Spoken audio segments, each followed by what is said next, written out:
Good morning, friends. We are in a new series on what we're calling the presence of the future. That is, that God's future life, his future kingdom has come into the now in Jesus, and that we are looking at the Sermon on the Mount, and that's the ethics and the ways that the kingdom works and who it works within and how the kingdom manifests itself to us in our normal, practical, everyday life.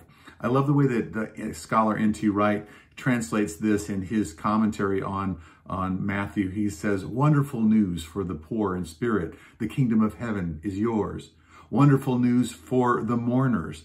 You're going to be comforted. Wonderful news for the meek, for you're going to inherit the earth. Wonderful news for people who are hungry, who hunger and thirst for God's justice. You're going to be satisfied. Wonderful news for the merciful. You'll receive mercy yourselves. Wonderful news for the pure in heart. You will see God. Wonderful news for the peacemakers. You'll be called God's children. Wonderful news for people who are persecuted because of God's way. The kingdom of heaven belongs to you. Wonderful news to you, for you who, when people slander you and persecute you and say all kinds of wicked things about you falsely because of me, celebrate and rejoice. There is great reward for you in heaven." That's how they persecuted the prophets who went before you.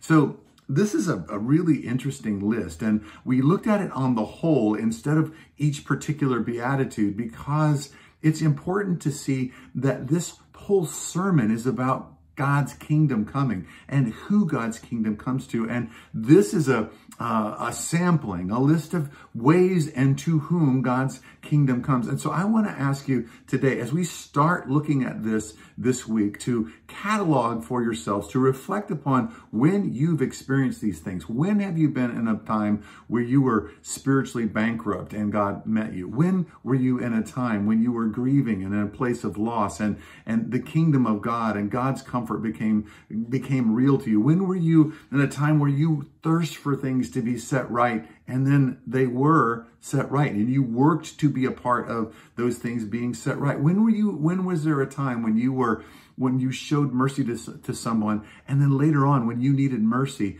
that mercy was there for you? Think about those things and let's catalog and kind of put ourselves into these places. This is where and to whom the kingdom of God comes. These are places. And so it's wonderful news but when we find ourselves in these places, because God's kingdom is going to meet us then and there. And he's going to meet you today, then and there. That's our reflection for today. We'll talk tomorrow.